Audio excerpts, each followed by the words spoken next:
Hey everyone, welcome back. It seems like a lot of you are really trying to figure out this whole dating thing, especially, while keeping your faith front and center. I mean, you've been diving deep into dating Yahweh's way. Mhm. And let's be real, modern dating is kind of a mess, but what if this book, with its whole faith first thing, what if it actually has some answers? Yeah, it definitely has a different way of looking at things. I think what's so interesting about Dating Yahweh's Way is how it flips the script. Instead of starting with are you attracted to this person or do you have stuff in common? It's all about your relationship with Yahweh. That's like the So foundation. basically everything else comes from that. Exactly. It's about getting strong in your faith first, spending time in prayer, really understanding the Torah and actually living it out. It's like saying, okay, before I even think about who I want to be with, I need to figure out who I am, spiritually. That's so different from how everyone dates these days, right? Yeah. It's all swipe left, swipe right, so fast and focused on how you look and stuff. Totally. And honestly, that's probably why this whole approach can be so hard, especially for younger people who've grown up with social media, where it seems like everyone's perfect. To step away from that and be like, no, my worth comes from Yahweh, not from likes. That's a huge change. It makes you wonder if you're always looking for other people to tell you you're good enough, Yeah. does that affect who you're even attracted to? Absolutely. If you're not sure about your own worth, you might end up with someone who's not good for you. Like someone who just fits the image you're trying to show everyone instead of someone who actually sees who you are. So we've got this strong faith as our starting point, Mm. but then dating Yahweh's way really gets into this whole purity and discipline thing, and they're not messing around. They're talking about no sex before marriage, like at all. Yeah, and it's easy to be like, oh, that's just a religious rule. But they go deeper than that. The book says those emotional bonds you get from being intimate physically, that's meant for marriage. It's part of Yahweh's plan. Okay, but why is that so important? Well, they say when you're intimate outside of marriage, you're connecting with someone without a real commitment. And that can lead to heartbreak and make it hard to find the right person. And it can even distract you from Yahweh. So it's about protecting yourself emotionally and spiritually? Exactly. You have to remember that physical intimacy is a big deal, and it can make it hard to see clearly. It can be hard to tell if someone's really right for you in the long run. That makes sense. Yeah. And then they say that being disciplined about this actually builds character. Right. It's interesting. They say when you learn to wait and have self-control in this part of your life, it makes you stronger. Yeah, It helps you make better choices overall, and that's important for any relationship. definitely. But this waiting thing, it's hard, Mm. you know? Especially in a world where everyone wants everything right now. Yeah. Do you know anyone who's actually done this waiting thing? Yeah, actually. I talked to this young woman recently, of course, I won't say her name, and she decided to wait. And she said it wasn't always easy, but it helped her understand herself better, and she felt more sure about what she wanted in a partner. So it's not just about following the rule, it's about understanding why and finding peace. Exactly. It's not just about saying no, it's about knowing why you're saying it and how that discipline can actually make you happier in the long run. Okay, so we've got this foundation of faith and we're committed to purity. But now, dating Yahweh's way gets into the roles of men and women in relationships. And this is where it gets interesting. Yeah. This is where the book really focuses on traditional gender roles, men as leaders, women as the ones being pursued. Yeah, and to be honest, when I read that, I was like, whoa, those roles aren't exactly popular these days. I know, and we need to say that this is something a lot of people disagree with. We're explaining what this book says, but that doesn't mean we agree with it. Exactly. We're not telling you what to believe. We just want you to understand where this book is coming from. It's up to you to decide what you think about these roles. Right, it's about looking at everything with an open mind. These roles come from the time and culture when this book was written. So how do those traditional views fit with how things are today? That's a good question. I think you have to be honest with yourself about what you believe and what you want in a partner. Okay, so let's look closer at how dating Yahweh's way defines those roles and how they actually work in a relationship. So in the book, it talks about the man being the spiritual leader, the one who guides the family in their faith. It's a lot about his responsibility to provide and protect.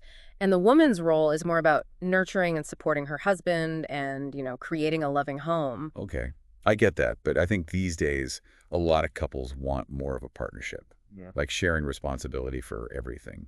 Oh, yeah. Definitely. The whole idea of like strict gender roles, that just doesn't work for a lot of couples now, especially when both people work and take care of the house and make decisions together. Right. So if you're listening and you're like, hold on, that's not how I see my relationship, it's totally fine. You have to find what works for you and your partner.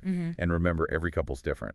Exactly. And that's what's cool about this deep dive. We're not saying this is the only way to do things. It's about seeing different perspectives, and then you can decide what's right for you.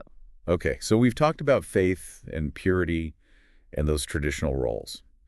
But how do you actually choose the right person with all this in mind? Dating Yahweh's Way talks about discernment, but what does that even mean? Well, the book does give some specific things to look for in a potential partner. It says to find someone who like really shares your faith, someone who makes prayer a priority and who tries to live by the Torah. It talks about being kind, humble, a good worker, stuff like that. Okay, so there's some specifics, but it can't just be about checking boxes, right? Yeah. How do you know if someone really has those qualities deep down? Oh, yeah, for sure. Discernment is more than just seeing what's on the outside. You got to look for those deeper things, the things that show you what kind of person they really are. So how do you do that? Like, what are some signs that someone is actually kind or wise, like the book talks about? Well, think about it. If someone's really kind, they'll be kind to everyone, not just you. Do they treat waiters nicely? Or people at the store? Are they patient with their family and friends even when things are tough? That's a good point. It's easy to be nice when you're trying to impress someone, Yeah. but it's those little everyday things that really show you who someone is. Exactly. And wisdom, it's not just about knowing a lot of stuff. It's about using what you know to make good decisions. Do they think things through? Can they see things from different sides and give good advice? So discernment is like this constant watching and thinking. You're paying attention to how someone acts, how they treat people, how they handle things. Yeah, exactly. And I think that's where faith comes in. The book says that if you're strong in your own relationship with Yahweh, it changes how you see those qualities in other people. So if your faith is strong, you're more likely to notice those things in someone else because you value them yourself. Right. You'll be drawn to people who believe what you believe and who have the qualities you admire. Okay, that makes sense. So we've talked about building that strong faith, understanding purity, navigating those traditional roles, and developing discernment. But one thing that really stuck with me from dating Yahweh's Way is patience. Oh, yeah. Trusting in Yahweh's timing. That's hard, especially these days when everyone wants everything right now. I know, we're so used to instant gratification, but finding a partner doesn't really work like that, does it? Nope. And that's where the book's analogy of the seed is so helpful. It takes time for a seed to grow. You plant it, you take care of it, and then you have to wait. You can't rush it no matter how much you want to. I learned that the hard way trying to learn guitar. I thought I'd be playing amazing solos in a week, but it took forever to even play a simple song. Uh-huh. And it's the same with personal growth. Are you taking the time to become the person your future partner is looking for? Are you working on your faith, your character, your maturity? It's like they say, the best way to find the right person is to be the right person. Cheesy but true. Totally. And I think that's what dating Yahweh's Way is all about. Waiting isn't about sitting around doing nothing. It's about trusting that Yahweh has a plan even when we don't see it, and using that time to become the best version of ourselves. So while you're waiting, you're also growing, learning, preparing. Exactly. And that's encouraging for anyone who's feeling like giving up or getting impatient. It's a good reminder. Well, we've covered a lot today, from faith to discernment to patience. I feel like I've learned so much from diving into dating Yahweh's Way. Me too. It's definitely a unique perspective on love and relationships. As we wrap up, I want to leave our listeners with something to think about. If you could take just one thing from dating Yahweh's Way and use it in your own dating life, what would it be and why? What really speaks to you? What could you be more intentional about? Think about it and see what comes up. And remember, this deep dive is just a starting point. Keep searching. Keep asking questions. Keep growing. Yeah, and don't be afraid to disagree with things that don't feel right. This is about helping you think for yourself, not telling you what to believe. It's exactly. Take what works for you, leave what doesn't, and keep exploring. Maybe in another deep dive, we can look at other approaches to dating so you can keep learning and growing. Sounds good. Until then, happy dating, everyone.